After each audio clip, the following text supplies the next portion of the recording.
Alright, so don't mind this, whatever this is going on, but today I'm doing another tag video. And I was tagged by the great EpicTalez. He's approaching 300 subscribers, and he's also doing a post every day thing, like where he's posting every day a month. And yeah, so I thought it would be a good idea to do this tag as he tagged me, and I tagged him in a previous tag, so exchanging this, and I will do it now. Alright, the first question is, what made you start a booktube channel? Well, it's pretty simple. It kind of happened whenever I was just like bored. I started my channel during quarantine, and I was very bored. I was doing virtual school, and I was reading a lot. And nobody really talks to me about that in my family. They're not big readers. So I was like, I kind of made it just for fun. First like 5 months I posted, nobody was watching it. So, but I was just making it for me. And yeah, I made it forever ago, and they were terrible quality. I put very, very little to none effort into them. I literally, why do people do this as a full-time job? All you have to do is record, take a little selfie of me with my books, and upload straight to YouTube.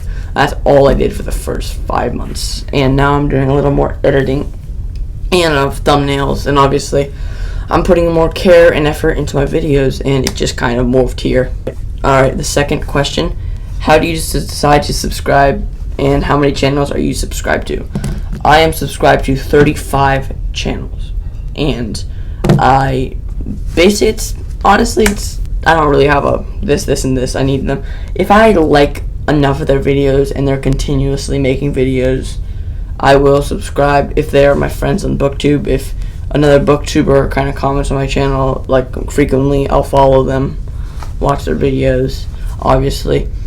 And obviously I subscribe to some other bigger channels like Murphy Napier, Daniel Green, Quinn's Ideas, stuff like that, like because they make good content, and just because they're big, I subscribe to them. So, and they give me ideas, and yeah, and I watch smaller channels. But really, if they're making me watch again, if I'm watching their video and I say I want to watch another one of their videos, I will subscribe. Though 35, I think that's enough for me. I don't really need that much.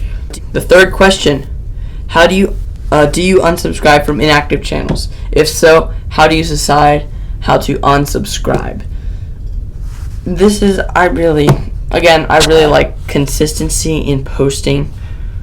Like if that person is making fantasy videos, sci-fi fantasy, or anything related to horror or something like that, in the genre, constantly, I'll keep them. I'll keep watching, I'll keep being engaged in their content. If they stop posting, obviously after a year or two, I will unsubscribe, because that's just like a waste of like the feed. And also if they're doing random videos, or just like if the videos stop aligning with my interest, I'll kind of stop. But if it's really about books I like, or books I want to read, or books showing me new books that I've not read, I will keep watching their content. And yeah, so that was my answer to that question. And the next question: where and when do you watch BookTube?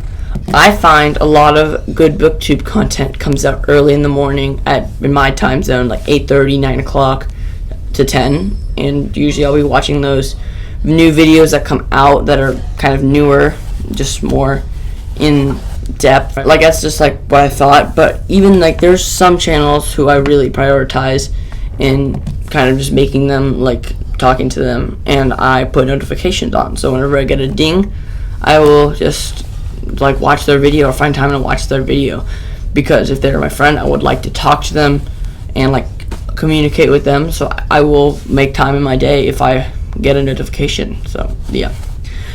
Question number 5. Question number 5. How do you respond to comments? Do you always respond right away, or on a set schedule? Do you comment on every video you watch?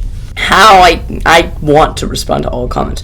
Trust me, that's basically my goal. I would like to respond ASAP, but that always doesn't happen. If I don't respond to your comment, that is on my bad. I'm trying to do it as best as I can.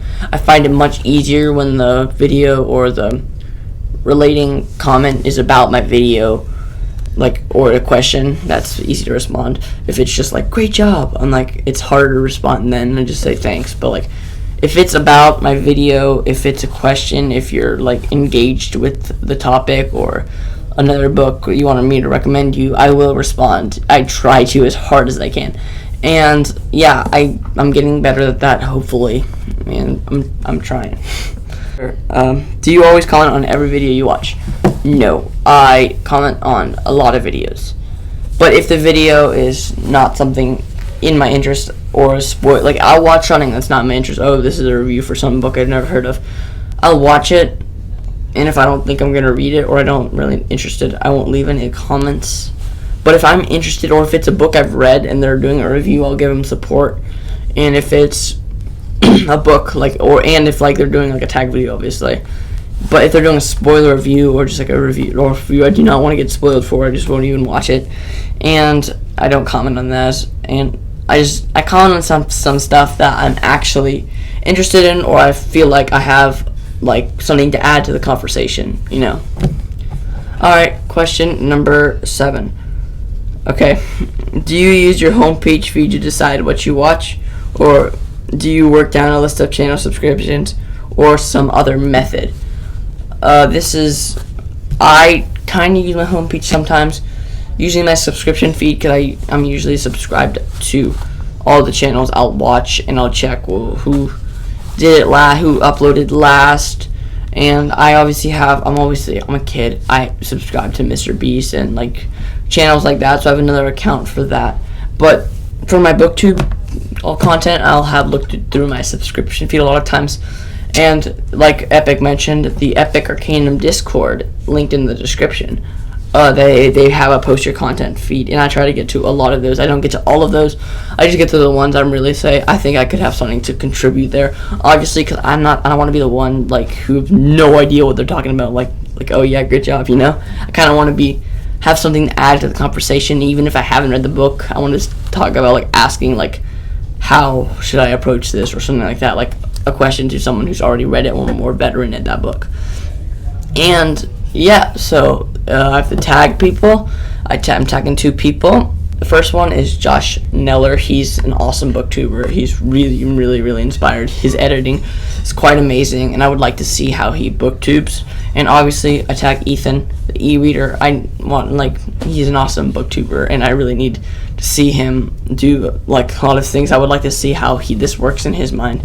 Both of these people are awesome booktubers, and yeah, they will both be linked in the description. Both of you are tagged, so get ready. And yeah, so that was my video, and yeah, this is how I booktube.